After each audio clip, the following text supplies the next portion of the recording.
everybody, welcome into the Friday Night Final Drive final edition of the season.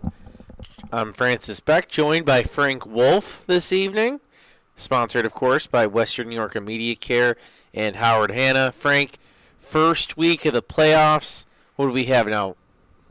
30 games going on? Or 16 games going on tonight or so, or at least this weekend? You wanted me to count all the games? I knew the number in my head, and then Class D not playing this week messed with me. And then, of course, I thought, wait, there's going to be games Saturday. So I, mid-sentence, I tried to save myself. So something we should discuss in the production meeting. That's probably true. I have no idea how many games there are right now. So wait, we can do the math. So it's 4 games per division, roughly. And so there's minus the 2 or 3 that are playing tomorrow, 3 that are playing tomorrow. Yeah, so 4 times 4, because there's no Class C, 16. So about a dozen games going on. Well, Canisius is playing, and St. Francis is playing, and Timon and St. Mary's are playing. So those are they playing tonight, though? I thought they might. Some of those might be playing tomorrow. I think they're all going on right now. Okay. All right. Well, Section 6 playoffs, first round. Canisius is tomorrow. Canisius is tomorrow. I digress. Canisius Cathedral Prep is here. Tony Fiorello will be there doing a recap for WNY Athletics. St. Francis, I did just see a score pop up. Otremba just threw a touchdown. So the Red Raiders lead McDowell 13-3, and that is, I believe, down in Erie. McDowell's from Erie, right? Yeah, McDowell's from Erie. All right, now normally we would just go through all the scores, but I think to keep it simple for us, we're going to do the brackets and go through the scores that way than just the ones, we get in an order, just in a random order like we usually do. So I'm going to... Wait a second. What? We need to send a shout-out to Jeremy Zimmer. Yes, the head coach of Sweet Home. Jeremy, we hope you're getting better. Had a rough go the last couple of days. He's at Buff Gen. But everybody at WNY Athletics and across the high school football landscape, the Sweet Home District is all sharing our warmest regards, and hopefully you pull through quickly and we see you back in the sidelines at some point. Don't turn on the game. Falconer is having their way with your Panthers tonight, unfortunately. I'm sorry. Frontier, yeah. What did I say? Did I say Falconer? You said Falconer. that would be crazy if Falconer was, but all right. Frontier, they were up 42-6 last time I checked, and that is being streamed on the Sweet Home Facebook page. All right, so let's pull up that AA bracket. Frank can't see it, but I can. We have Bennett got the bye with the number 1 seed. I can't see it. I see it. You can see it on your screen? The one I just pulled up on my end? No. Okay. Right. Well, now I do. All right. Now you can see it. All right. So we have so Bennett, number 1 seed. They get a bye. They advance to the semifinals next week. They're going to take on the winner of Will North and Orchard Park.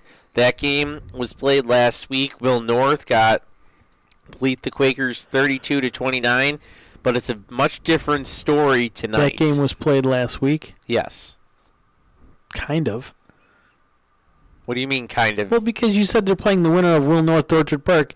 That game was played last week. Well, yes, it was, but they're playing the winner of the game this week. Correcting you. Okay. I'm here to correct you for the rest of the evening. All right.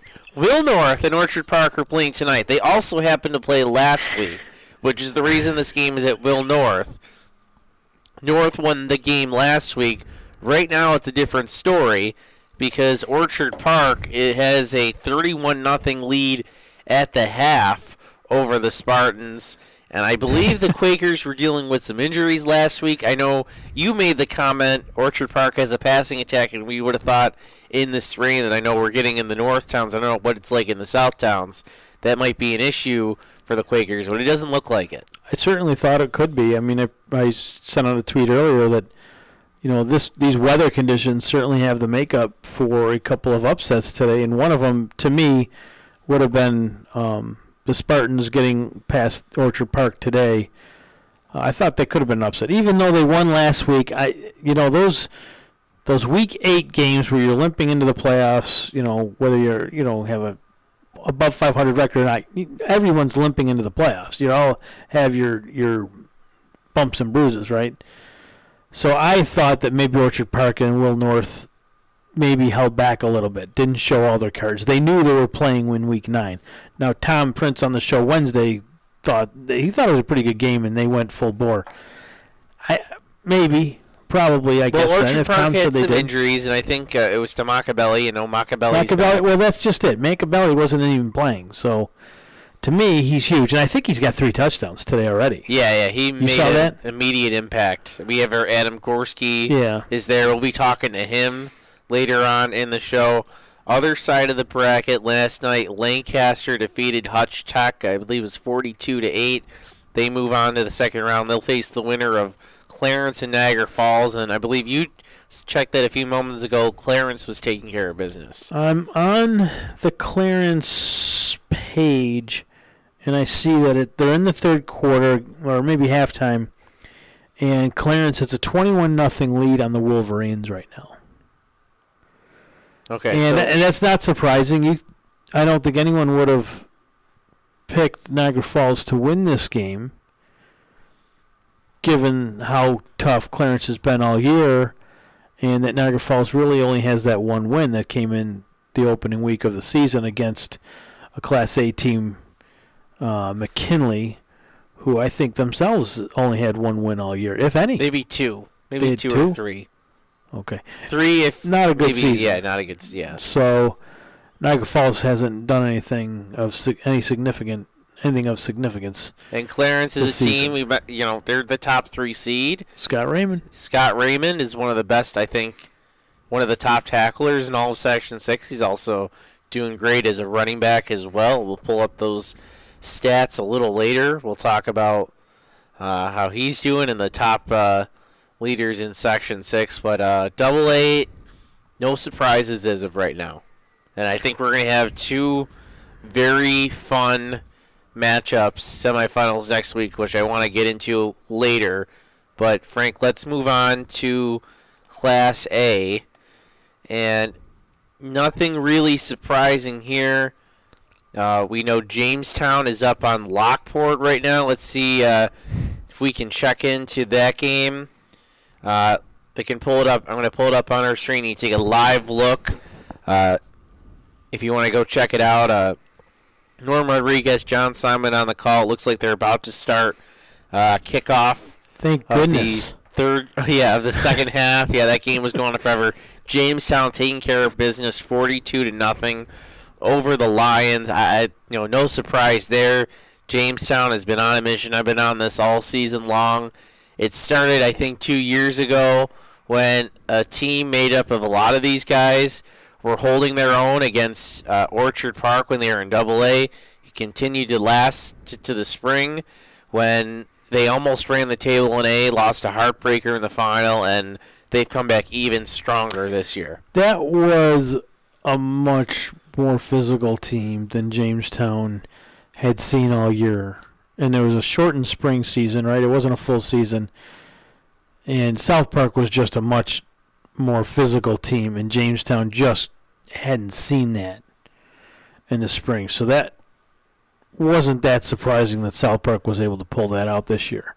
But I'll tell you, the last time, and I've said this, probably said this Wednesday, the last time I saw a Jamestown-Lockport game in Jamestown, it was 28-0 in the first quarter, and that's exactly what you had here today. They hopefully have a running clock here for the second half. I will say this: if you can see on your screen here, there's no rain over there. I'm like there was earlier. There was earlier. Well, it looks pretty dry right now, and I do know Jamestown was still throwing the ball at the end of the first half. So we'll see what the plan is there. I think, I'm sure Jamestown will want to rest up their guys as we go back to the A bracket. They'll face the winner of Kemmer West Will South tomorrow. They play tomorrow at Crosby Field. I think we're going to have that game on at 2:00. That's probably, I think, could be the most competitive game. I think you're talking about 2 very evenly matched teams right there. But yeah, either way, I think Jamestown's going to have a task ahead of them. We know Will South. I think that was one of their closest games of the year for Jamestown were the Billies. So this whoever they face, I think is going to be tough for the Red Raiders. Well, that Will South had a chance to beat Jamestown earlier this year. It was only a pick 5 six at the end of the game. Jamestown was moving the ball. Or, I'm sorry, Will South was moving the ball, going in for possibly to tie things up, and Jamestown had the pick to end things. But that was a tough run, and I'll tell you, Will South wants Jamestown. They want a rematch, and they've been probably the hottest team in the entire section since week 3. They've won 6 in a row. I'll hand you that. I don't know if they're the hottest. They might be the second. I think there's a case Kenmore West is hotter. I mean, it's those two. I looked at that too, and you know me. I'm a Blue Devil. I graduated in '93 there. I don't want to say that's a complete smoke and mirrors team, but you've got victories over Kenmore East, North Tonawanda, Star Point. They blew out Star Point. They haven't been as strong as we thought they were out of the gate. Now, they had that issue with COVID. I don't know if their team was hit with it or their opponent, but they had a game that was taken away early or maybe delayed or whatever. I thought that was last season. I know they dealt with COVID. No, it was this season, too. Okay. They had a game. Maybe it was a North Tonawanda game. There was a game early in the year that was postponed that started to throw things a little bit out of whack for the Spartans. I always butcher that. They're the Spartans. Yeah, right? the Spartans. I don't know how strong Star Point was front to back. They're a well-coached team. Carson Marcus is definitely a good quarterback, one of the top quarterbacks in Western New York. But top to bottom, I don't know how competitive they would be. I don't know how competitive they really were this year. That Kenmore West record, it's a very good record, but it's maybe a little tainted. All right. And they lost to Sweet Home. Either way, Kenmore West is facing Will South tomorrow, and the winner of that game will likely take on Jamestown, who is taking care of business right now against the Lions. Let's head to the other side of the bracket. Right now, talk about Grand Island? Oh, Grand Island? Yeah, that's it. We got to go the other side of the bracket, of the A bracket. Okay, you're not switching slides on me. No, I'm not. We're staying on the same slide. I know Frank can't see the screen that you guys are. I can see it. Oh, I got to turn the volume off. Yeah. Okay, he's on a bit of delay. So, other side of the bracket, Grand Island is hosting Hamburg. As of right now, there's no score in the second half. 2 evenly matched teams, it looks like. And then we have Frontiers, you mentioned earlier, taking care of business against Sweet Home. I think this was going to be a big test for Grand Island. We talked all year long about how we knew that A South was much tougher than the A North. And I think the question was, can Grand Island, when they face a South team, beware of a more battle-tested team that could be closer to their level? What's going on right now? I don't believe there's a score there.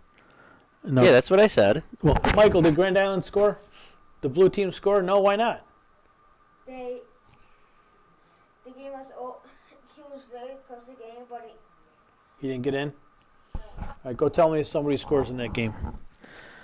We got our intern, Michael, keeping his eyes on the Spectrum television in the other office. I don't know what he said. So we think that's 0-0 right now. We'll check in a his gym teacher is Mr. Lester. Oh. On the Will South coaching staff. I saw him skateboarding in front of Maple East today. That was his Halloween costume. He was pretty good on that skateboard. You know, I forgot it's Halloween this weekend. You know, I guess when you get to a certain age, you forget about that stuff. You're 24. Are you even 24? Wait. How I old got are to you? think about this. I was born in 98, and it's 2021. It's 23. Okay. 23. But Coach Lester, I made sure he knew that I was a Blue Devil. He just laughed at me. Anyway, so That this Grand Island Hamburg game is extremely interesting. Extremely interesting because I know after what Hamburg was able to do last week against Frontier, that would be a very, very interesting matchup if they get the chance to do it again, lock horns in the playoffs. And that was at Frontier, was it not?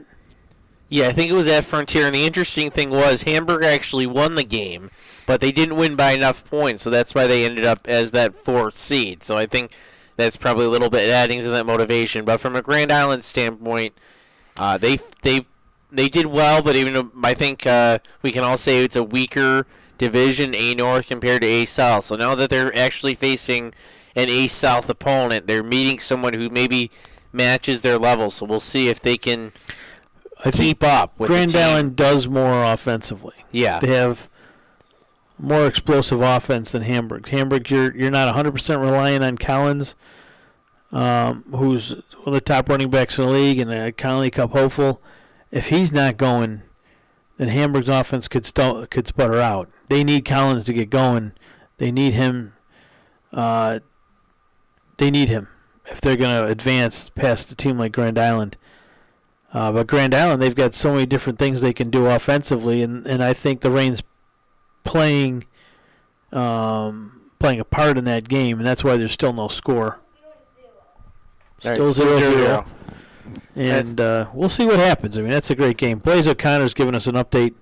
I believe he said it was 5-2 Olean. 5-2 Olean? I think so. In football? 7-2. I'm sorry. 7-2. I was about to say 2 safeties in one game. Well, 5-2 could be a field goal and a safety. Yeah, but you would need you're safety right. from both 5-2, teams. Yeah, you're all right. And then Okay, you Case. mentioned at the beginning of the show Frontier Sweet Home. Frontier Yes. looks like they're still taking care of business. And, of course, our thoughts and prayers are with Coach Zimmer, who is in the hospital right now watching that game. He might have turned that off and turned us on. Yeah. All right, why don't we take a short break, Frank? We'll go to Class. We'll check out Class B and Class C. We're also keeping an eye on. We have Depew Southwesterns going on as well. We're streaming that game, so you can hop over on that. We'll have a live look in to that game. Things were pretty close last time I checked.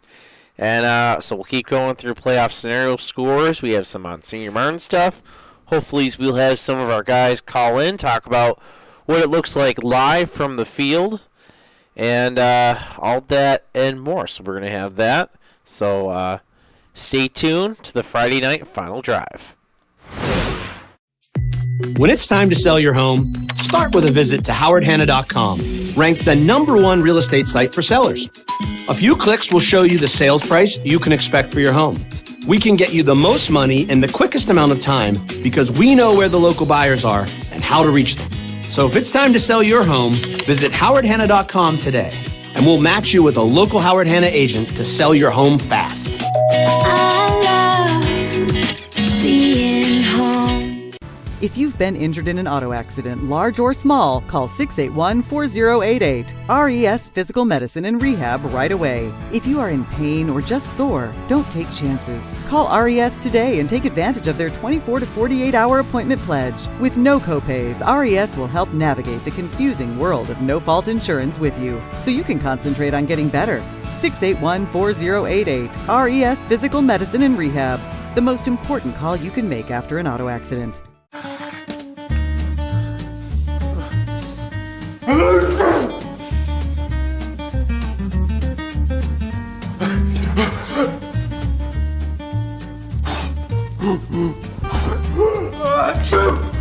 Avoiding care can lead to worse problems. Don't delay care. We're here for you. Western New York Immediate Care provides quick, quality care for non-emergent injuries and illnesses. Go to wnyImmediatecare.com for more information.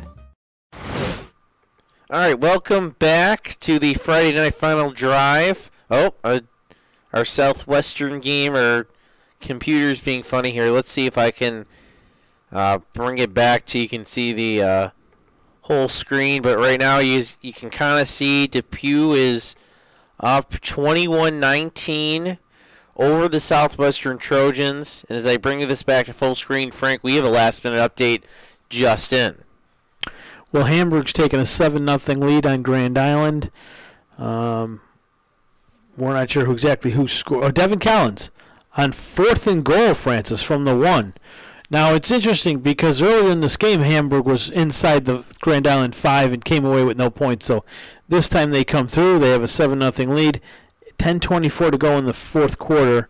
We got the update originally from our intern, Michael, but Jonah Bronstein confirms that with a tweet, Devin Collins, 4th and goal, blah, blah, blah, blah, blah. And Miguel Rodriguez is just a few seconds behind. Well, he waited for the extra point, too. Yeah. All right, so on our screen right now is the Southwestern at Depew games. I mentioned Depew up 21-19. Keep in mind, this is the 7-2 game, but Southwestern team lost 3 games. All 3 of those losses, though, have been by 2 points or less, so they are no slouch. And as you can see right now, as Aiden Kennedy is breaking free to the end zone and scores, Southwestern is now going to go up 25-21 pending the extra point. So Southwestern taking it to Depew and trying to look for that 7-2 upset. Is it an upset in your mind? Well, you mean if Southwestern were to pull this one off? No, it would not be. You mean, would I be shocked? Yeah. No, I mean, obviously it's an upset on paper as the 7th seed, but I would go with. I mean, let's be honest. The Trojans were in the Class C final last year. They still have Aiden Kennedy. I think you can make a case that the C South division that they were in is tougher than the Central division that Depew was in. And as I just mentioned, all of their losses have been very close. And so, yeah, I would not be shocked. This is not a shocking result. I guess if I had an upset of the week, this would have been it in terms on paper. But I mean, I don't know. Does that answer your question, Frank? Sure. That's a roundabout. I guess that's a roundabout way of saying that. No, I guess it's not an upset if they won. No. All right, let's go and check out the rest of the Class B bracket. We have Jake Fyack right now is at that West Seneca East game. Why don't we start left side of the bracket? Maritime Pioneer, I believe, is playing tomorrow. That'll be, I believe, at Johnny B. Wiley Stadium. They host Pioneer. The bottom left side, West Seneca East and Maryville going at it. The Flyers actually had a lead early in this game, but it's been all West Seneca East since then. We got an update from Jake Fyack just moments ago. The Derek Ham scored a touchdown. Then the Trojans converted the 2-point conversion. They now lead 25-6 with 1:51 remaining in the third quarter. We were talking about a little bit this before the show, and I mentioned it in my preview this afternoon, was that Maryville came into this game kind of hot, winning 5 of the last 6. West Seneca East has struggled a bit. You know, they lost to West Seneca West, who is a much bigger school, so you got to, take that with a grain of salt. But I thought the Flyers had a chance in this one, but it looks like the Trojans are taking care of business right now. Maryville was one of those teams that was getting better and better as the season went on. West Seneca East was good out of the gate and just had some bumps and bruises along the way. Maryville was running into a very, very tough, physical West Seneca East team. It's a physical team. Even if they don't have a lot of talent, they're still going to be very physical. And that wears a team down. And I don't know if Maryville's really had to play a very physical team heading into this one. Now, we know they've had that tough, rough game with Maritime, but that's more of a speed and skill team, not really a punishing, in the trenches and a tough running team. A good team, but not as physical as a West Seneca East team, but far and away much more talented, much more skilled. Other side of the bracket, but I still think that game's got. If it's nice, if the weather's improved over there, And we I know don't it know. wasn't End of the good. third quarter, you're down. I think It's 3 two scores scores. of this. What was it, 18-7? No, 25-6. Is it? Yeah, 25 to Okay. 6. That's tough to come out. Yeah, that's that'd tough be, to come I from think it's going to behind. be tough for the Flyers to come back. Other side of the bracket, we're still waiting on 2 scores. I don't know if you got this one. Well, our good friend Tom Rapisi shot me a text message earlier. He believes Iroquois was up on Cheektowaga 21-0. Okay. That would seem par for the course. That would not surprise me at all. That feels about right. Early, I think we can say Iroquois was the better team out of there. They have the much better offense, and again, 1-4 game, not too hard to see. And then the other game is Albion-Olean. I know Albion's quarterback was injured last game against Medina, pretty gruesome. I was talking to some people who were there and said, the quarterback was very much in pain, like visibly in pain. I believe it was some sort of knee or leg injury. So I don't know what's happening there. They're facing Olean, who... The last update we had was 8-7 Albion. That was at half, but that was a while ago. So we don't know if there's been any updates since. Okay. And that's a tough ride for Olean. I mean, that's going all the way down from... They're used to it, though. I guess they're used to it, but Albion's not... Albion's They not run, too. North They try Tonawanda. well. No. Albion is pretty up there. You're going north and then over. Unless you go the back roads. Yeah, but then you're using the back roads. You're not touched, Yeah, we're getting, what I'm talking about. It's a long ride either way. Yes. But that it's an unenjoyable ride if you lose. Yes, it certainly is. Couple score updates just came in. End of the third quarter, Orchard Park's up 38-0 over Williamsville North. I don't know if the Spartans knew they were supposed to play today. I mean, maybe they thought they had it because they beat Orchard Park last week and they had the home game. But maybe the rain and they thought that would slow down Orchard Park. Someone must have told them the game was Saturday because that must have been it. Meanwhile, end of the third quarter as well. Jamestown's up 48-0 over Lockport, and then AA update. Clarence is up 28-0 over Niagara Falls in the fourth quarter. Well, as you to talk a little bit about the D's, those games aren't until next week. I think you mentioned that, but it should be mentioned again. Randolph and Portville, the 1-4 matchup, they play next week, as does CSP Franklinville-Ellicottville. I think CSP Franklinville-Ellicottville is the Saturday game, and that's at Panama. And then Randolph, I want to say that game's being played at Salamanca. Well, you're jumping to D already? Just talking a little bit about D's before we get too far off the track. People want to know what the D scores are, and I'm kindly letting them know that the D's aren't being played this week. They're being played next week. Okay, all right. I took care of it. We would have gotten... All right, fine. Okay, all right. Let's get to Class C, since someone likes to jump around. We talked a little bit about that Depew Southwestern game. It ran away. But let's check Southwestern was up over Depew. 26-21. 26-21. Below that, Fredonia Akron 3-6 game. That'll be tomorrow night. That'll be 7 o'clock right here on Western New York Athletics. Other side of the bracket, Medina is hosting Eden. And at last check, Medina was taking care of business.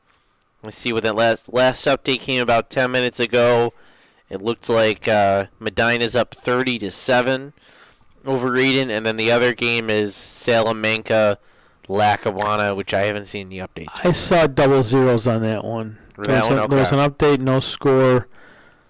I tweeted at Salamanca, but I haven't heard anything back. Nobody liked my tweet, I guess. It's just a question. What's up with that score? So. We always have trouble with those two schools getting scores from my field. Actually, no, Salamanca we sometimes do.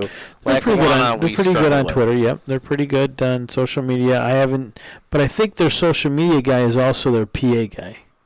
Okay. So if they're doing a game, he's busy. He can't really tweet out. But if someone's at that Salamanca game and wants to kindly leave a message on the Facebook page, we'd appreciate it. That would be nice. I mean, if we go further here, Medina's probably going to get the victory tonight. It appears that way. It appears that way. See, Kyrie's there. Kyrie Demos. Yeah, Kyrie's there. Maybe we'll get him to call in later. Is there anyone between Salamaker for the Mustangs? Does it matter, Salamaker or Lackawanna, who wins that game? I think Medina is pretty much the same deal. Just continue what you're doing, and you'll find your way to the stadium.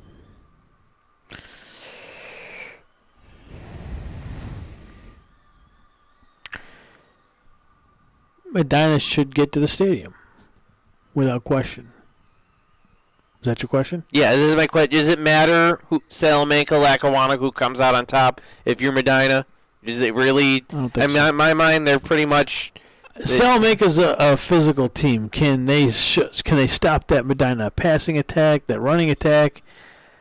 It's a tall order. Yeah, and I think Medina, maybe you have a different idea. As far as like balanced offenses, Medina's up there, if not the top team.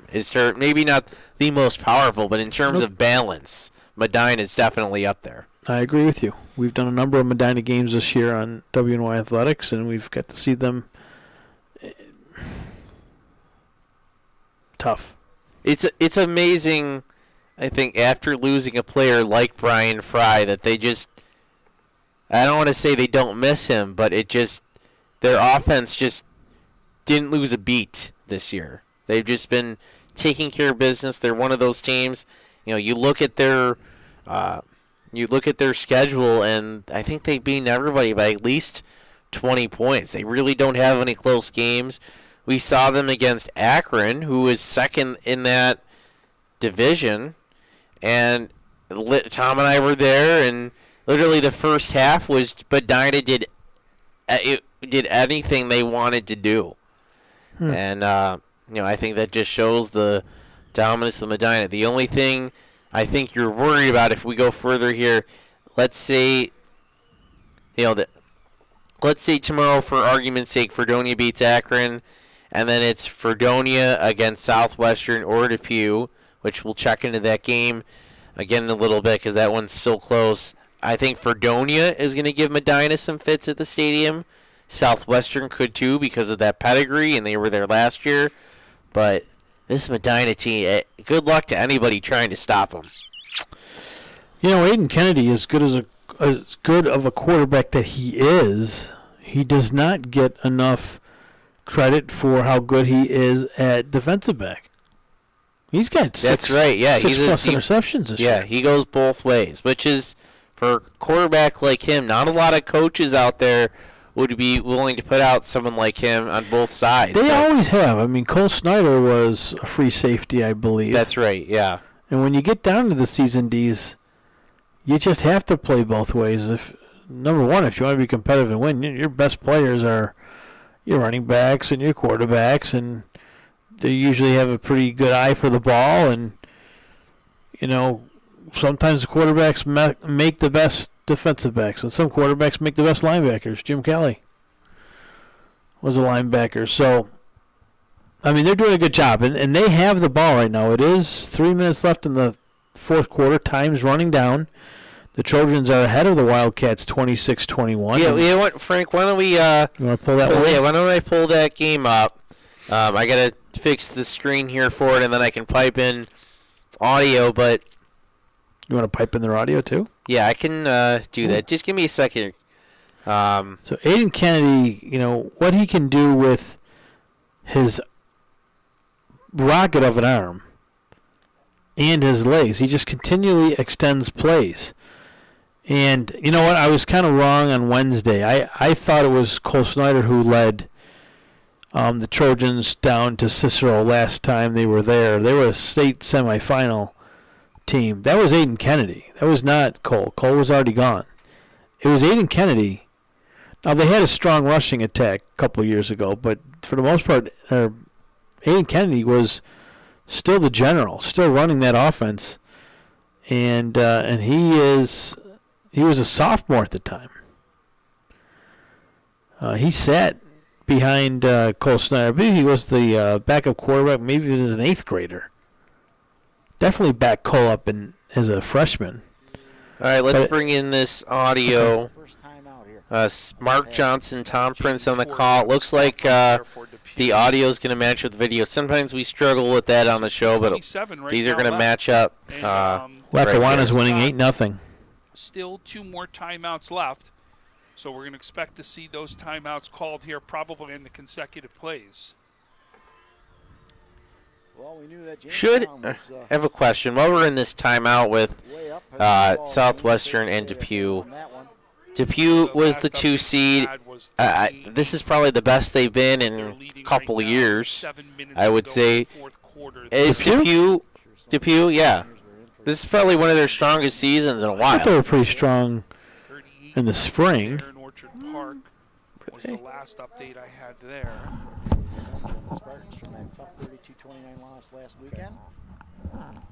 You know, Being like I told said, Grand though, Island scored a I've been touchdown. saying this now Okay. for a while. Orchard Park You think they? had to go ahead I don't and remember show them being that they good in the could spring. stop But the run. I guess my question Little is, North is a can predominantly you, running as the team. Depew It's one football of the first program, times you've now view this seen Orchard season Park as do it. successful if Great you can't changes, obviously, pull this one in out? You know, their Park. schedule, They're gonna go Francis, against one of the top running teams next was a week. little suspect. I think the division was weaker. And they got blown out by Randolph, a Class D team in Depew. That was a devastating loss for them. And their wins are over teams that just don't have good records. So, Yeah, it looks like Southwestern has the ball. They're now inside the 25. Andy Kennedy with the run gives them first down at the 24-yard line of Depew. So if they keep the ball and maybe get another score, the Trojans can put this game away and move on to the second round to take on the winner of Fredonia and Akron. and I'll tell you what, Southwestern wants that game bad. They want Fredonia in the worst way. Yeah, I mean, I imagine those my southern tier geography isn't that great, but they're not too far away from each other, are they? No, and there's some history there. I remember a couple years ago when Southwestern was heading towards the stadium, okay, when they made their run, there was some bad blood in one of their games. A lot of after the whistle stuff, a lot of flags, tons of laundry all over the field. Those teams, those programs really do not like each other. So there is some history there. And both of them get up for that game. You know, I was there at Fredonia. I was at both schools, actually, in the preseason when we were doing our previews. And both of them, you know, you're not supposed to look at week 2 or week 3 or 4. They knew exactly when. Fredonia knew exactly when they were playing Southwestern. And Southwestern had that date circled on their calendars as well. So this is a great rivalry, and that will be at Dunkirk. It will not be in the Orange Bowl. And on turf, that might be an even better game than the first one we saw. And we're talking about Fredonia Akron right now, just to be clear. That game is going to be tomorrow night, 7 o'clock at Dunkirk. Well, I was talking if Fredonia wins. Oh, you're saying, Southwestern, yeah, okay. So you think the rest of the playoffs are for... Fredonia should win that game. Akron is one of those teams that had a decent record, but if you look at the win-loss record of the teams they played, it wasn't that good. It was very poor. Let's check in with. I'm going to bring up Mark Johnson and Tom Prince. Stays inbounds smartly. And that should be the final timeout taken. As you can see in your screen, about less than a minute and a half to go in this game. Southwestern has the ball, a 5-point lead. They're inside the 10, so even if for some reason they don't score in the next 3 plays, it'll be a very, very tough very tough task for the Depew Wildcats to go down the field over 90 yards and score with a minute and a half left. Of course, the Wildcats, they're really led by their running back, Carson Alberti. I mentioned earlier this afternoon in my preview, he's a top 5 rusher in all of Western New York. So they would really need something big from him and the rest of their offense, even if they come up with the stop here in the next few plays against Southwestern. I wanted to pull up the Section 6 website Southwestern really has done a tremendous job. They played. Let's see, that was October 8th, so that would have been week 5. Fredonia only beat Southwestern 27-25, and that game was at Fredonia. So again, I think a Southwestern Fredonia matchup in the playoffs next week would be very, very fun. I'm wondering if that would be a Friday or a Saturday night game. Oh, let's pull this back up. Last second by Carson Alberti, who had a tremendous year this year. It's almost poetic that he gets that last tackle there. And you heard Alberti, and Mark said Alberti got the tackle on Kennedy. You know what? The other thing I'm noticing right now, you talked about how Kennedy plays both ways. I've seen a lot of runs from Kennedy. This drive. On this drive. Yeah, on this drive. Yeah, he's a running quarterback, but he can throw. I mean, he could stay in the pocket too. Have great seasons, and we knew this was. He runs out of necessity, but it's a weapon. He could be a weapon too. All right, 3rd and 4. He's been out in the elements during all of it. We really want to thank Russ. As Kennedy ran around and decided just to fall down there after getting tackled, drops down here with just 30 seconds. I don't think they'll have to snap. You know, I remember in that Class C final game back in the spring that there was a play. It looked like he was going to be sacked against Medina, and he just manages to escape, and then he breaks off 60, 70 yards for a touchdown. And this might have been like at the end of the half too, and they're just trying to throw it, and he just takes off for 67 yards, and I went, wow, I was not expecting that. Final. Yep, that one's final. And wins and advances to the Class So C mark your semifinals next Friday. brackets. A tremendous job here. I want to thank everybody involved. Yep, yeah, that's final there. Southwestern defeats Depew 21-16. As you said, mark your brackets. Southwestern moves on. They'll face the winner of Fredonia, Akron. Frank, on that note, why don't we take a short break? We'll come back. We'll check in on some other games. Maybe we'll get some of our guys to call in.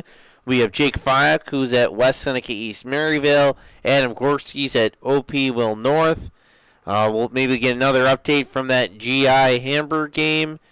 And, so much more going on. So, I want to say you have another scoring update? The Clarence game is over. Clarence game is over? 35-0. Yeah, I think. So why don't we take a break? I think that's a final. 35-0 Clarence. Yeah. 35-0 Clarence. Why don't we take a break? Couple minutes. We'll come back. We'll get our notes together. See if we can get some guys to call in, and have so much and talk about some of the top players in all of Western New York coming up on the final edition of the Friday Night Final Drive. When it's time to sell your home, start with a visit to howardhanna.com, ranked the #1 real estate site for sellers. A few clicks will show you the sales price you can expect for your home. We can get you the most money in the quickest amount of time because we know where the local buyers are and how to reach them. So if it's time to sell your home, visit howardhanna.com today, and we'll match you with a local Howard Hanna agent to sell your home fast. I love being home. If you've been injured in an auto accident, large or small, call 681-4088. RES Physical Medicine and Rehab right away. If you are in pain or just sore, don't take chances. Call RES today and take advantage of their 24 to 48-hour appointment pledge. With no copays, RES will help navigate the confusing world of no-fault insurance with you, so you can concentrate on getting better. 681-4088. RES Physical Medicine and Rehab. The most important call you can make after an auto accident.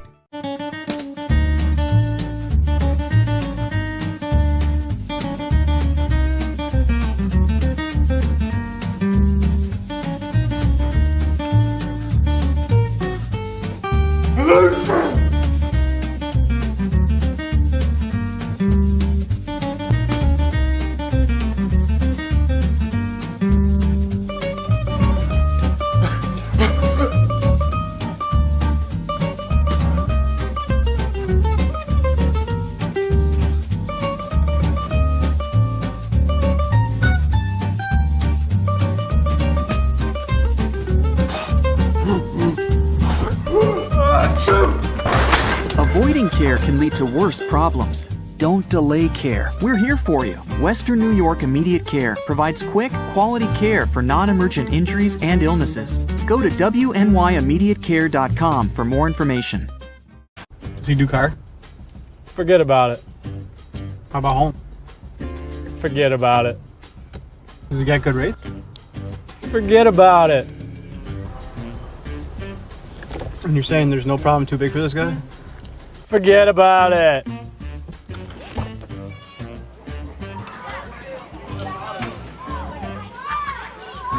Paul, this is Johnny, the guy we've been talking about.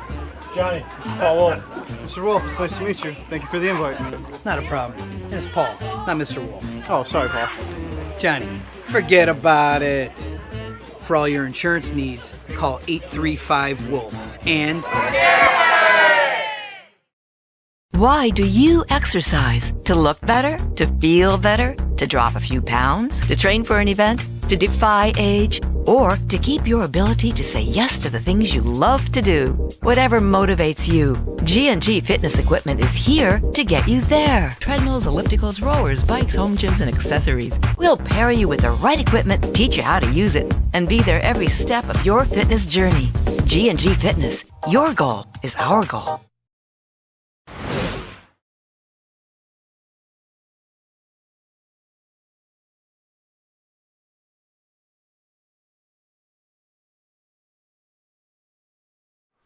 All right, welcome back to the Friday Night Final Drive. We have some scoring updates in, Frank. We're going to try to get some call-ins as well, but some games are wrapping up. We do know Jamestown went final. Let me just 54-8.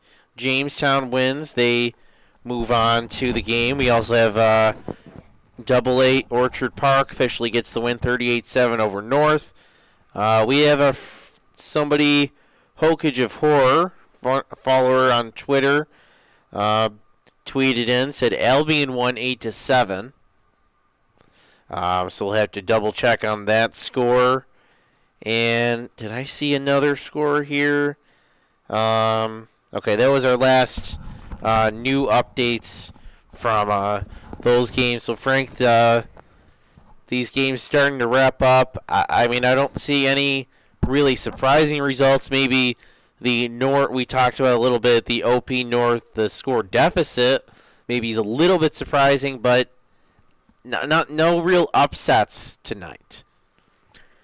So you're saying my tweet didn't age well?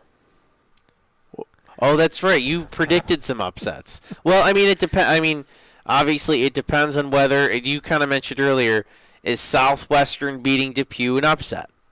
I mean, on paper it is, seedings-wise, 7 beating a 2, yes, but when you look deeper at it and you look at who Depew beat this year and the competition Southwestern face, and they the lost fact that 3 games by 4 points, right?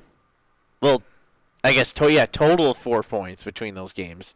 They lost 3 games by a total of 4 points. Yeah, so when you look at that, I don't think it was the that teams much of that an all upset. have 6-2 or 8-0 records.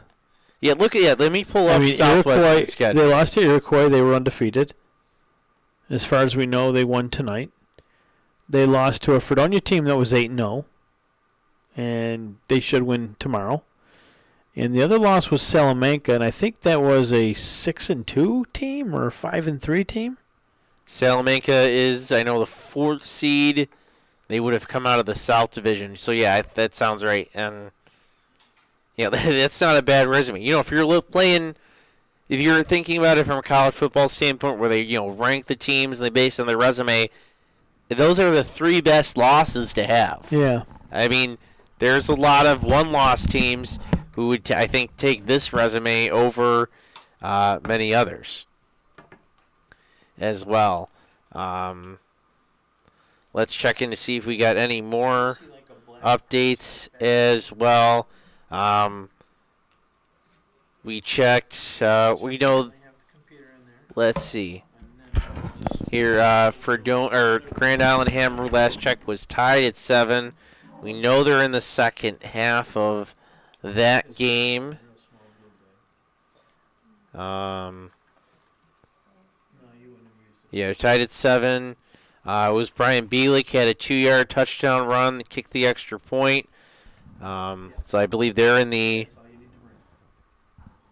Let's see, are they in? I believe they're in the fourth quarter right now of that game, so we'll check in on that as well. Let's see, Frank Wolf taking care of business right now. You know, business never stops for Frank Wolf. In the meantime, why don't we pull up the top players in Section 6 right now? Wait, let's see. We got an update from Grand Island. What was that? I said 16 more seconds. And they're still tied? Go to the restream, right? Yes. Just put it on on the YouTube channel, okay? So we just got an update from our intern, Michael, right now. We're having issues with NFHS, so just YouTube channel, and I'll have a scoreboard. Well, from our intern, Michael, Frank's still taking care of business. That's okay. We got a busy weekend ahead of us. But Hamburg and Grand Island are right now tied at 7-7. I believe it looks like with 16 seconds left, so that game may go into overtime right now. So we'll keep an eye on that one for sure. Right now, let's go into the top players right now in Section 6. Passing, these stats are as of last week. At the top passer is still Ben Gosella from Orchard Park, over 2,300 yards, 27 touchdowns this season. He's followed by Noah Willoughby of South Park. The Sparks, unfortunately, missed the playoffs this year after winning the Class A title last year. He has over 2,100 yards, and I'm sure he added to that total last night when they defeated West Seneca West in the first round of the Chuck Funky Bowl. Class B, Trey Kleitz is number 3 from Iroquois, 1,800 yards. We're expecting that the Chiefs won that game, although we haven't had official scoring update in a while from that game. But if you have it, send it in to us for sure. 4 is Jason Green from Lockport, 1,800 yards, 21 touchdowns. And then 5 is Justin Horvath, who was just mentioned, is fighting for his playoff life with Grand Island. It appears they might head to overtime in that game. Against, who were they facing? I'm having a bit of a brain fart here. Against Hamburg. That's right, Hamburg. So we'll keep an eye on that. Rushing, Xander Hine from Randolph, 1,400 yards. Followed closely behind by Jalen Butera, who, keep in mind, played one last game. So I imagine his yards per game is probably much higher. Christian Lewis from St. Mary's having a fantastic season. Number 3, Dominic Allen from Bennett is in 4th. Again, Tigers have the week off after getting the bye for this game this week after getting the first seed. And then Kelson Alberti from Depew, who we just saw before the break, their season just came to an end against Southwestern. He has 1,300 yards. So those are the top 5 rushers in Section 6. Why don't we take a short break? We'll come back, try to get some more scoring updates. It looks like that one game is heading to overtime, so we'll get a little more info on that one. We're going to get some guys to call in. John Simon got back to me. He wants to call in. Adam Gorski's at that OP Will North game. He's going to talk to Coach Dana and a player and then get in touch with us, tell us what they had to say. And then we'll get to much more. About an hour in. Remember, final edition of the Friday Night Final Drive for this season. Next week, I'll be out at a game on Friday night, but we'll have that as well. So stay tuned right here on Western New York Athletics. You're watching the Friday Night Final Drive. When it's time to sell your home, start with a visit to howardhanna.com, ranked the #1 real estate site for sellers. A few clicks will show you the sales price you can expect for your home. We can get you the most money in the quickest amount of time because we know where the local buyers are and how to reach them. So if it's time to sell your home, visit howardhanna.com today, and we'll match you with a local Howard Hanna agent to sell your home fast. I love being home. If you've been injured in an auto accident, large or small, call 681-4088. RES Physical Medicine and Rehab right away. If you are in pain or just sore, don't take chances. Call RES today and take advantage of their 24 to 48-hour appointment pledge. With no copays, RES will help navigate the confusing world of no-fault insurance with you, so you can concentrate on getting better. 681-4088. RES Physical Medicine and Rehab. The most important call you can make after an auto accident.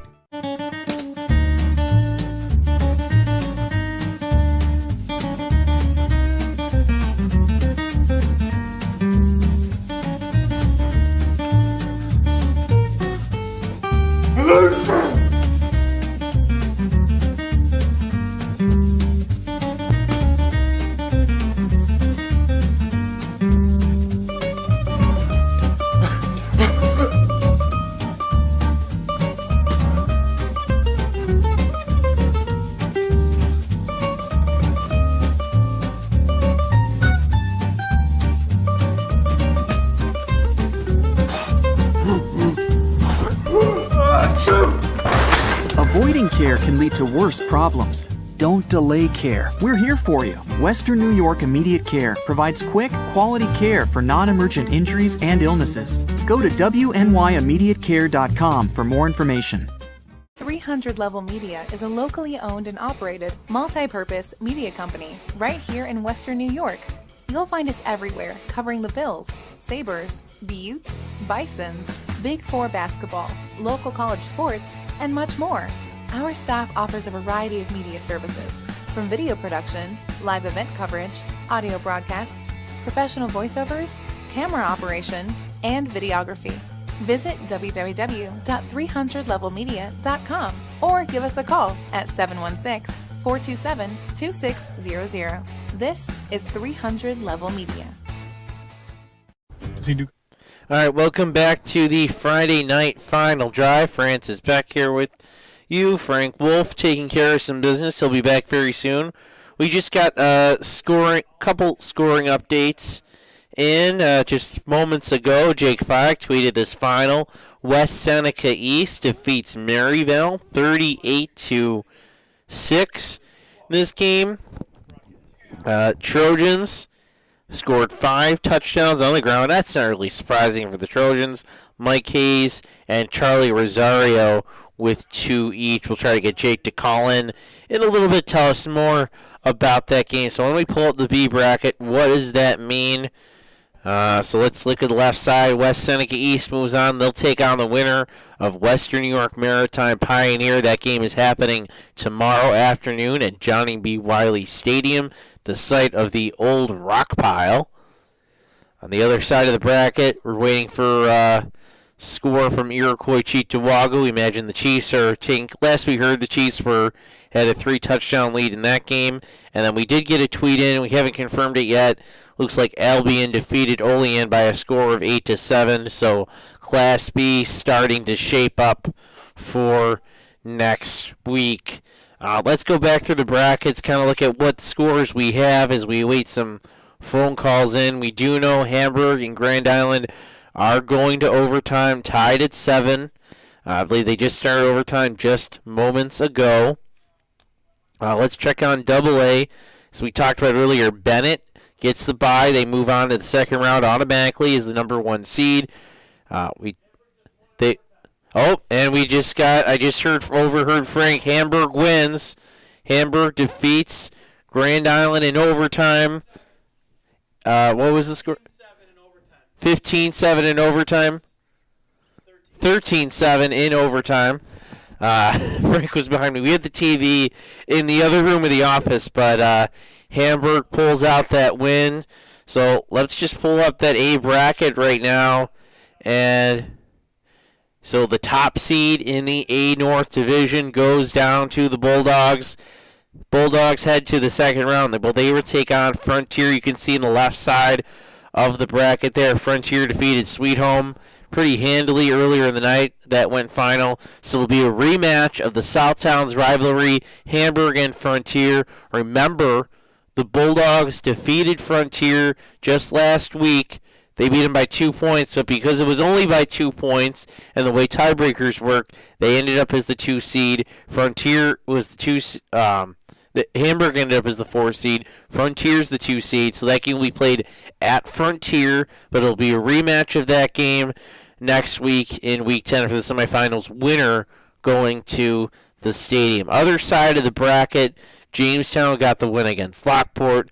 And then Will South will head to Crosby Field to take on Kemmer West tomorrow, 2 o'clock. You can watch that game right here on Western New York Athletics. And, of course, you can watch the replay of the Jamestown-Lockport game really right now or after the show and see it as Jamestown took care of business. So A is shaping up after Hamburg gets the overtime win over Grand Island, and a Will South win tomorrow would be a South sweep of A North. Not something that's completely uncommon. That's happened quite a few times in over the years when we've had this format, an A and A North and South divisions. That's happened more than a few times, and we're only one game away from that happening this year. We talked about it all year. We thought that A South was a much stronger division than the A North division, and right now it appears that way. We'll see if Kenmore West can prevent a sweep, though. But that is the case in Class A. Class B. I'm sorry, we talked about Class B. Let's go down to Class C. That's what I meant to do. Medina. We believe they defeated Eden. Let me see if we have a scoring update from that game. Yes, that is a final. Right now, the Mustangs defeated Eden 30-14. That's actually a closer game than I thought it would be. But they do get the win. They move on Week 10. They'll take on Salamanca or Lackawanna. We believe those teams are playing right now. Still waiting for a score in that game. Right side of the bracket, you saw a little bit ago, Southwestern, the 7th seed, getting the win over Depew. Isn't an upset. That's kind of debatable. We knew Southwestern, Frank and I talked about it, was a very good team. That their 3 losses were each by 2 points or less. So they get the win over a Depew team who maybe we thought was in a weaker division. They'll move on. They'll take on the winner of Akron-Fredonia. That game will happen tomorrow night at Dunkirk. It'll be 7 o'clock, and you can watch it right here on Western New York Athletics.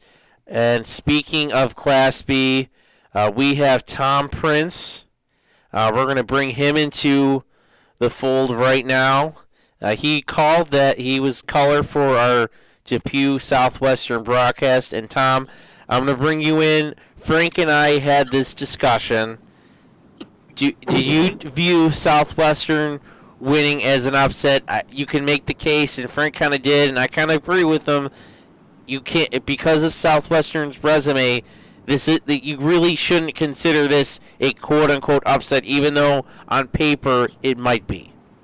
No, this wasn't an upset in the least. I agree with both you guys. I think this was just, losing 2 tough games by 1 point. The 2 teams played 2 different resumes, 2 different sets of teams. I think this is absolutely, I think what most people expected this. But I got to tell you, I thought Depew played one hell of a game, played an incredible first half, but Kennedy, Lemp, and Pennis were just unbelievable in the second half, and the reason for that win for Southwestern. We noticed some rain in the north towns. Like, we couldn't tell on the broadcast. Was Southwestern Depew dealing with a lot of elements tonight? Yes. Yep, they were. But it was early on. It got towards that fourth quarter time frame. Things seemed to calm down a little bit. But early on, they absolutely, you could see when the when the camera came on originally in the game, you saw that you know how Southwestern comes out with the flags when they walk out?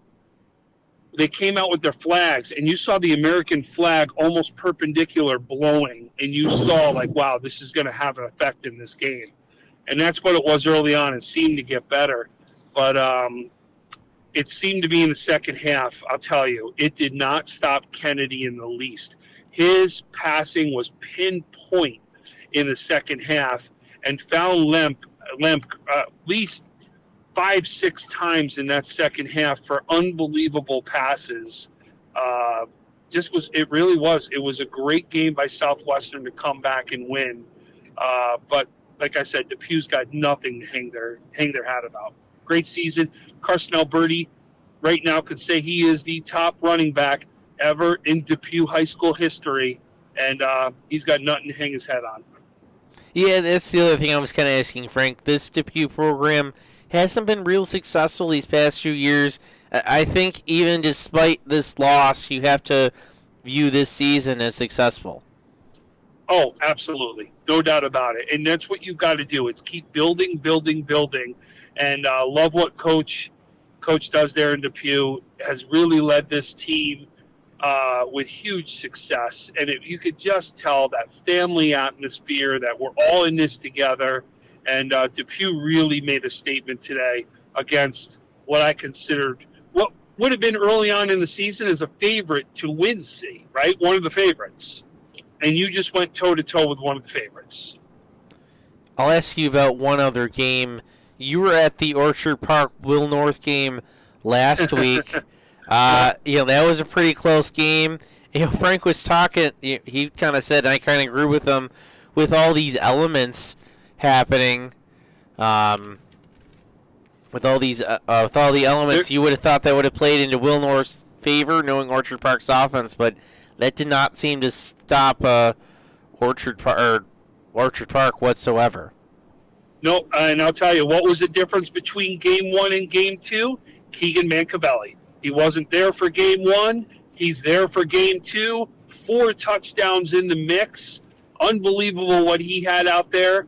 Gasella gets 2 of the targets with 2 of the top receivers in Western New York with Mancavelli and Evans. Now who do you go match up against? Unbelievable right there. And Orchard Park did something they haven't done all season either. Turn around, stop a running team, did it in bad weather. You're starting to wonder now, does Orchard Park make those changes to be able to go into a game against Bennett next week, which you know is going to run like crazy? Well, yeah, and you see, and if we bring up Bennett, we can see it left side of the bracket. The only team the Tigers lost to this season was Orchard Park, and so I think maybe that makes the Tigers a little nervous for next week. Well, listen, both teams are good, right? And it's going to boil down to, can Bennett stop the pass? Can Orchard Park stop the run? The one that could stop it on just 1 or 2 drives could be the difference in the winner in this game. All right, Tom, we'll let you go. Thank you for calling in. He called that Depew Southwestern game. Southwestern with that come-from-behind victory. You can go watch the whole thing. Hey, Francis, before I go, did you get the Lackawanna Salamanca score? I just got a text. Yeah, Frank just gave it to me. Yeah, why don't we just mention it? Lackawanna defeats Salamanca in that game. So let's pull up the Class C bracket again so we know another one of the matchups happening in Class C. It's going to be Medina hosting Lackawanna in Week 10 in Class C. All right, well, Tom, thank you for calling in tonight. I'm sure. Will you be at that one of the games tomorrow? No, I'll be shifted over to the soccer world tomorrow, but I'll be definitely watching that Will South, Ken West, and Fredonia Akron games very closely. All right, yeah, I'm excited for them as well. So, Tom, thank you for calling in, and be sure to follow Tom on Twitter at WNYTomPrince, and be sure to follow his high school coverage as well. All right, that was Tom Prince, as we mentioned. We're going to take a short break. We'll be right back. We're going to try to get some more call-ins from games, wrap up the night.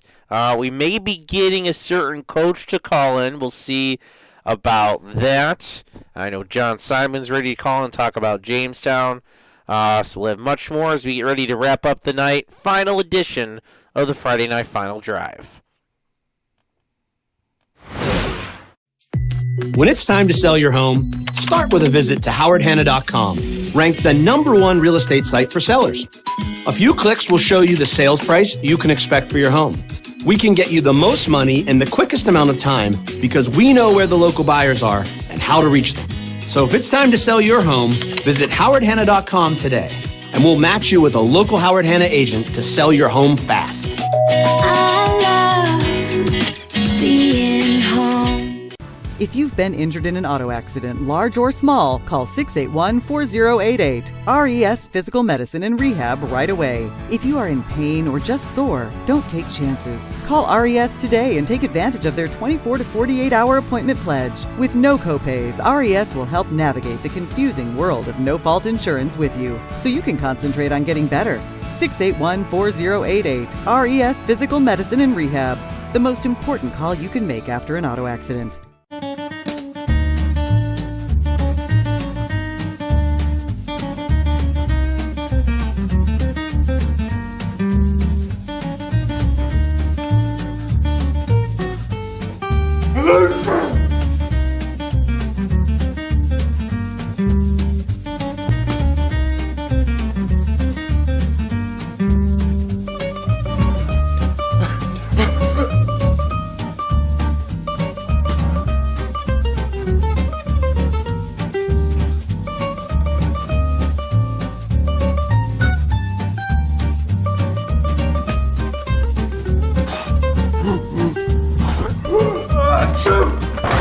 Avoiding care can lead to worse problems.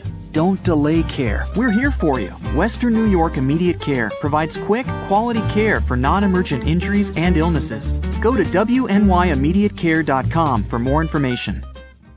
Does he do car? Forget about it. How about home? Forget about it. Does he get good rates? Forget about it. And you're saying there's no problem too big for this guy? Forget about it.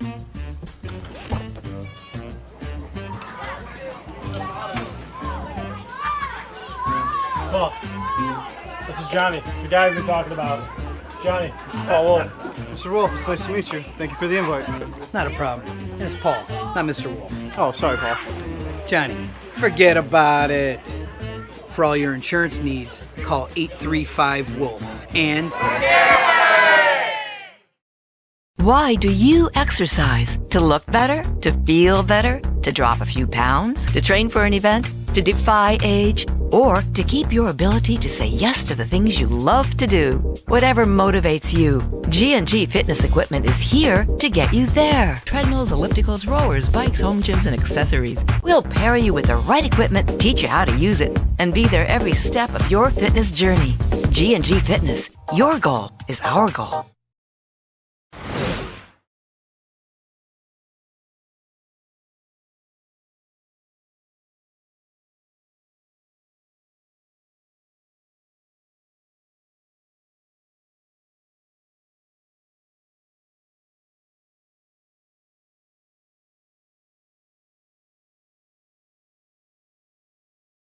All right, welcome back to the Friday Night Final Drive. Joined now by Jake Fyack, who is at that West Seneca East Maryville game, and the Flyers, who came into the game hot. They had a touchdown lead, but the Trojans took control, and they're going to the next round of the playoffs. How did it happen, Jake? Well, it started off, with the defense. They were just phenomenal after they gave up that big touchdown, the 86-yard touchdown for Maryville to go up 6-0. They responded back with a touchdown of their own to get the extra point to go up 7-6.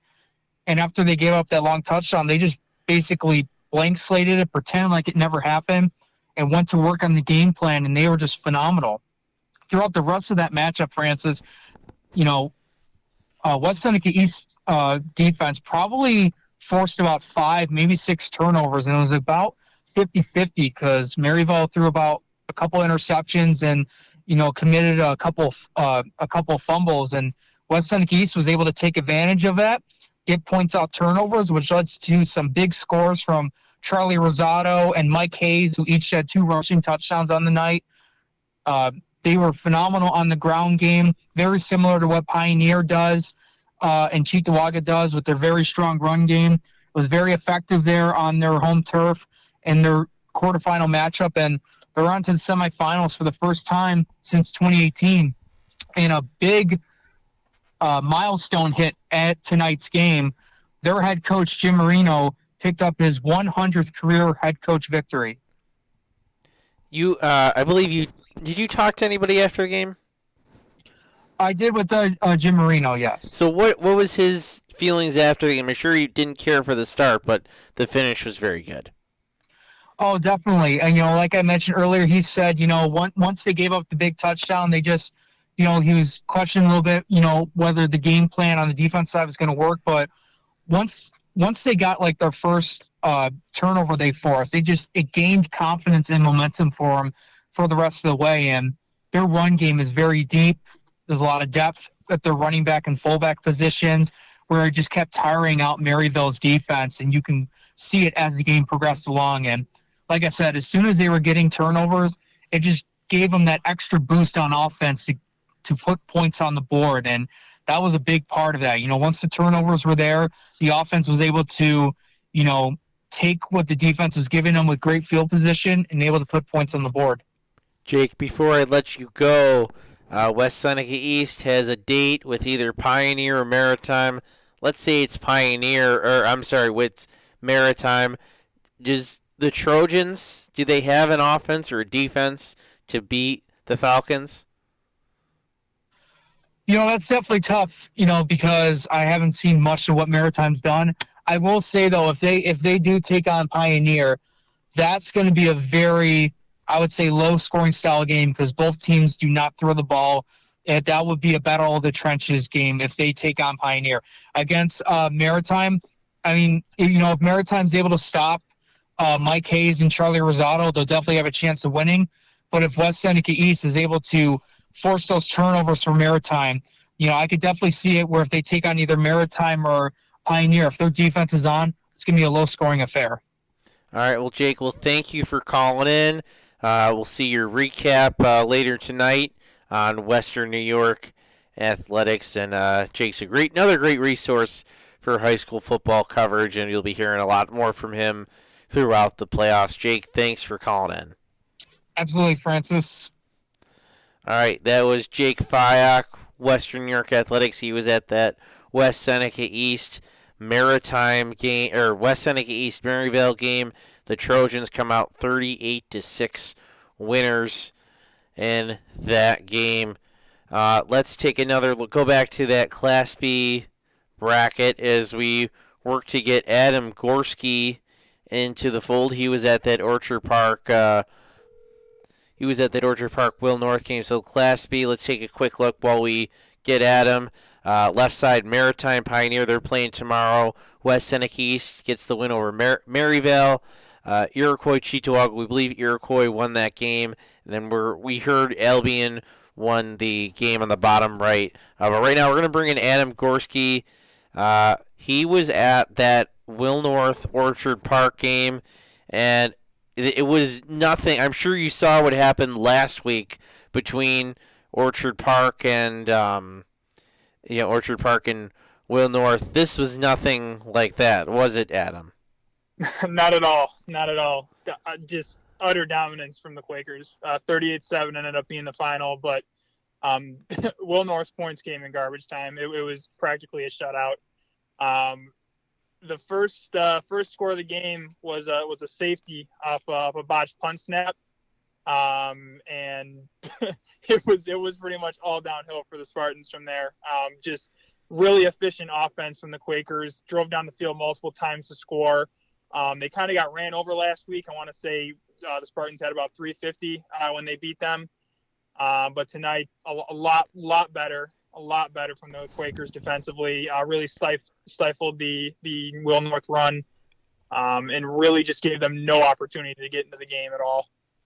It was definitely raining over at Will North, and we thought that would give an advantage to the Spartans because that passing attack for Orchard Park is one of the best in all of Western New York. Ben Gosella leads the entire area in passing yards.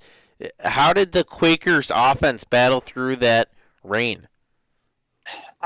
It's a good question. I mean, it didn't seem to affect.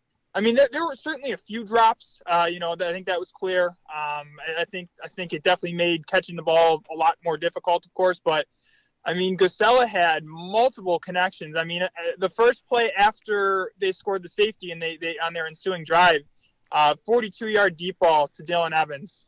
Evans mosses his defender and brings it in, and that leads to a score a couple plays later. A lot of short passes, runs after the catch was able to help them out a lot. That really kept their passing game efficient. But, as you said, going in, I thought the same thing. I really thought the Spartans would have had an advantage in the rain, but Gosella and those Orchard Park receivers really battled through. I only completed 9 passes, but I had them for about 180 yards through the air, so extremely efficient.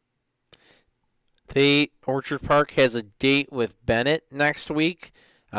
The Quakers are the only team that beat Bennett so far this season. I know you talked to Coach Dana. Did they mention about anything about facing Bennett next week and how they feel about that matchup? He pretty much told me the same thing. I mean, tonight they went in, they knew they had to stop the run, and next week it's going to be the same thing. You know what I mean? Bennett has two of the best running backs in all of Section 6. Their rushing attack is arguably the best in Section 6. That's really what it's going to come down to again. Is just if they can limit the run, and I mean if it's not raining and their passing game can be even more efficient. I think they put up 51 when they beat Bennett earlier in this year. So, if the offense clicks and they can slow the Bennett running game down, I see no reason why they can't pull off a win again. Did they say anything else, at least about this game and how they battled through the conditions? Not too much. I did speak to Keegan Mankabelli, who, by the way, I should have mentioned this earlier. 5 touchdowns for him tonight. An incredible performance. 3 on the ground, 2 through the air.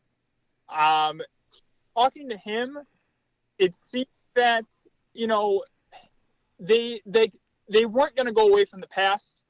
You know what I mean? They that's their MO. That is their passing attack. So obviously the rain was certainly something that they were fretting over a little bit, or they could have fret over a little bit. But he seemed intent that they just stuck to the game plan and it worked. You know what I mean? Yeah, for sure. All right, well, Adam, thank you for covering that game. We're going to have a recap from him, at least up by the morning, if not tonight, on Orchard Park's big win. But, Adam, thank you for calling in, and I'm sure we'll have more from him as the playoffs continue. Absolutely. Thank you, Francis. All right, Adam Gorski, Western New York Athletics, was at that Will North OP game. OP gets the 38-7 win, if I remember correctly, doing that from memory, over Will North. Why don't we take a look at that AA bracket once again? Left side, you can see Bennett, number 1 seed. They get an automatic bid into the first round. They will face Orchard Park again, first round. Remember, Quakers, the only team this season to even beat the Tigers. So maybe the Tigers are a little bit nervous heading into next week. And you can see on the other side, Lancaster got the win last night. And then we heard Clarence defeated Niagara Falls. So it'll be Lancaster, Clarence on the right side, Bennett, OP on the other. Those look like 2 interesting games. And I think whatever comes out of that, we're going to have a fun game at the stadium in AA. I just got a text into my phone about that Iroquois Cheektowaga game. I'm told 49-0 Iroquois winners. Let me pull up that Class B bracket once again. Top right corner, you can see Iroquois wins that game. They move on to the semifinals. We're told unofficially, we believe Trey Clates has 5 touchdowns. Somebody was telling me, somebody doing the stats says that would put him at 33 for the season. Let's put that in perspective. A kid by the name of Cole Snyder, who played for Southwestern, he's also at Rutgers right now, has 37. So the 5 touchdowns away with a potential, semifinal, potentially game at the stadium, 2 games, 5 touchdowns. Really not out of the question for Trey Clouts. Or to tie that record or get 6 to get that record. So we could very well see a record get broken this season by the Iroquois quarterback. He's had a fantastic career so far for the Chiefs. We'll see if he can cap it off with a record. And more importantly, what he probably cares about the most is a sectional championship. All right, we're going to take a short break. We're going to try to get one more call in and then call night and call it a season. You're watching the Friday Night Final Drive right here on Western New York Athletics.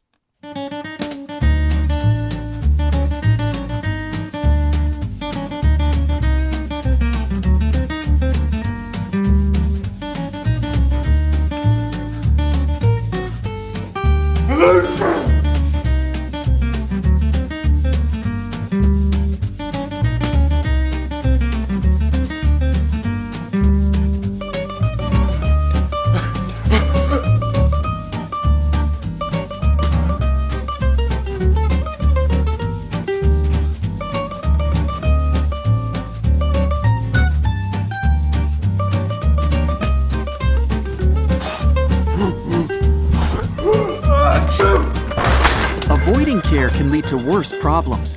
Don't delay care. We're here for you. Western New York Immediate Care provides quick, quality care for non-emergent injuries and illnesses. Go to wnyImmediatecare.com for more information.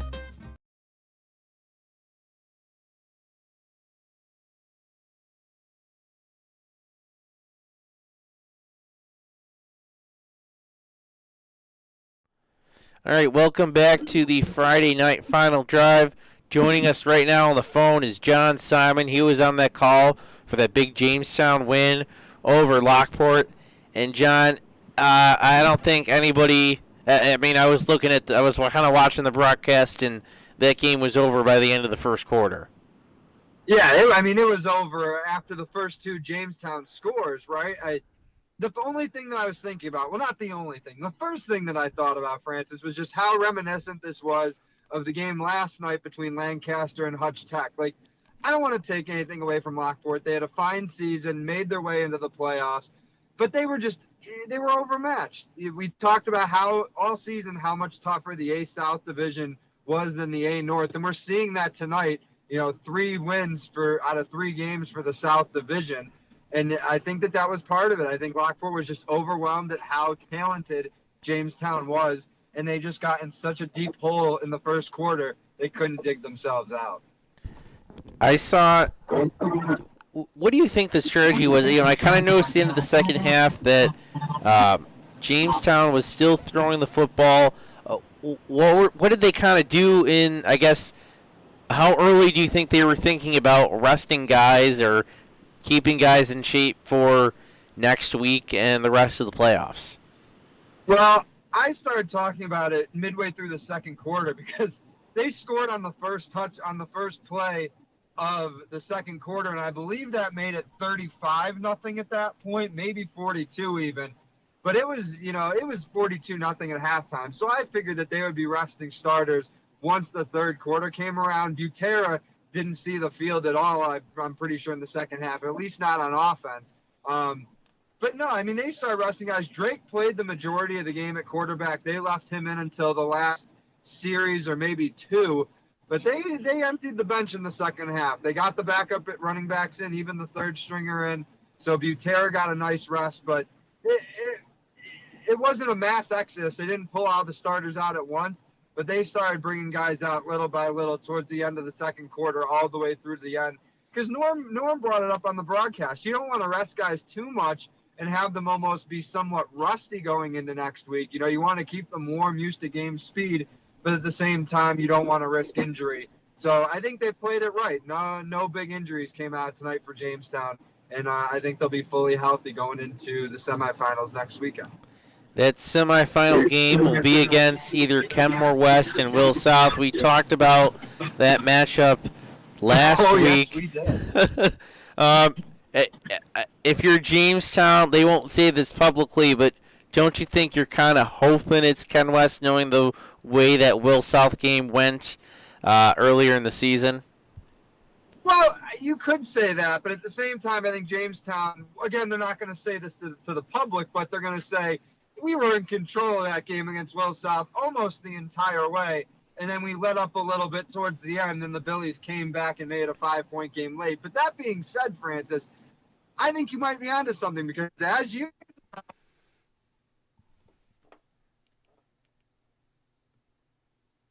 know what I think?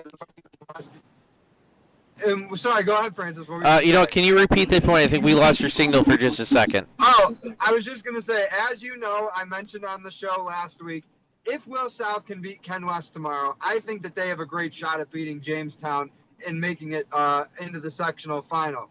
Does Jamestown want to see Will South? Maybe, maybe not. But to be honest with you, Francis, I don't think it matters what team Jamestown sees, because no matter what, they're going to get the best effort from whatever team they play next week, whether it's Kenmore West or Will South. They're the undefeated team in Class A still now that Grand Island's out. And I know they had one non-league loss, but Jamestown's the top seed left. They're undefeated. They were the runners-up last year. They've got the target on their back. Whether they play Will South or Kenmore West, they're going to get their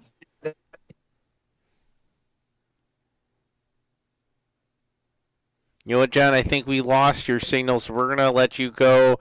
I believe he was talking about how no matter what, Jamestown is going to get the best from whichever team they face. Well, John, we thank you for calling in. We'll see you later.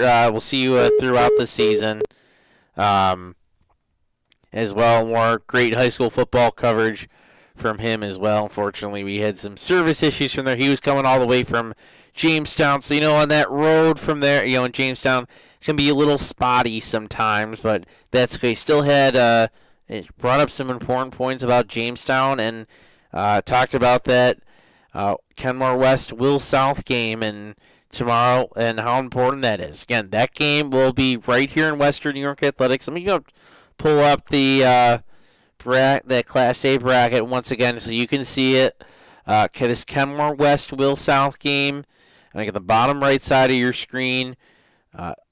These two teams will square off tomorrow, 2 o'clock. It'll be at Crosby Field. You can watch that game live right here in Western New York Athletics. However you're watching this show, you can see that one. It should really be a fun one. You got Jermaine Atkins on one side. Kids averaging 255 yards in just the last 3 games. Not combined, but averaging that in 3 games. That's amazing.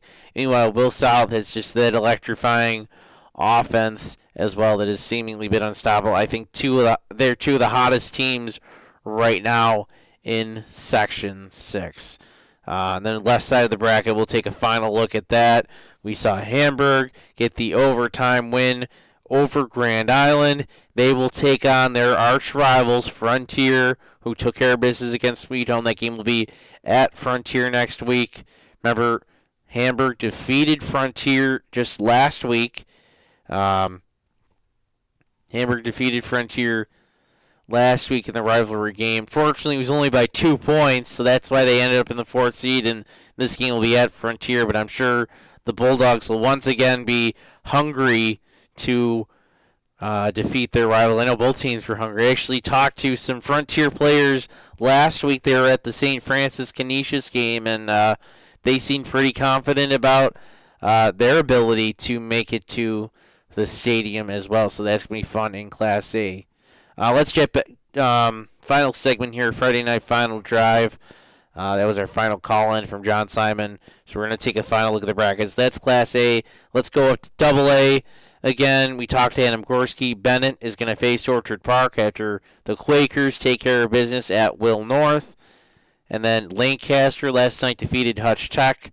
And we know Clarence defeated Niagara Falls. So it'll be Lancaster, Clarence, and then Bennett, OP in the semifinals in AA. Moving on to B. West Seneca East comes from behind, gets the win over Maryville. They'll take on the winner of Maritime and Pioneer. Iroquois got the win over Cheektowaga. They should face the winner of Albion, who we heard defeated Olean tonight. So Iroquois, Albion, and then West Seneca East facing the winner of Maritime Pioneer. That game, I believe, is 2 o'clock tomorrow if we want to catch that at Johnny B. Wiley Stadium. Class C, somewhat an upset, at least on paper upset, but maybe in actuality really wasn't. Southwestern gets the win over Depew. They'll face the winner of Fredonia Akron. That game is tomorrow night at 7. You can watch that right here on Western New York Athletics. Other side of the bracket, Medina gets the win over Eden, and then Lackawanna defeats Salamanca. So Medina, Lackawanna next week, and then Southwestern will travel to either Fredonia or Akron. And then Class D did not have any games tonight. Unfortunately, the bottom 2 teams in that division decided to bow out for the playoffs, so it's only a 4-team race. Each of the teams got off this week, so if we take a look, Portville will take on number 1 seed Randolph, and then it'll be Franklinville, Ellicottville against CSB. Those both should be fun games next week. So that's it for tonight. As we go back, final edition this season of the Friday Night Final Drive. Enjoy. Next week I'll be out at one of these games happening for the semifinals this season. But I thank you all for tuning in this season. I thank my my rotating guests so far this season. Of course, we had Frank Wolf tonight. We've had Dean Adams. We've had Joe Daniel come on these past few weeks as well to help out in studio. I want to say big shout out, thank you to those guys. It's an immense help when I have someone here with me. I think you guys as an audience notice I do a better job when I have someone here with me to bounce off, and I'm not doing a million different things, trying to get guys to call in, update our ticker, and all of that as well. But that's all I got for tonight, and that's it for the Friday Night Final Drive. Be sure to tune in tomorrow. 2 games on the docket. Again, 2 o'clock, it's going to be Williamsville South at Kenmore West, and then 7 o'clock, it's going to be Akron at Fredonia. Again, right on Western New York Athletics. And be sure to stay tuned after that. See what the final semifinal matchups are. I'm sure we'll be broadcasting games next weekend as well. We'll be out all over, and then we're gonna do really. We're very excited about our coverage at what's going to be what's now called Highmark Stadium in 2 weeks. We hope to have we're keeping it under wraps, so we're really excited about what we have planned for that weekend as well. So for one final time this season, I want to thank everyone for tuning in to the Friday Night Final Drive, and have a great weekend.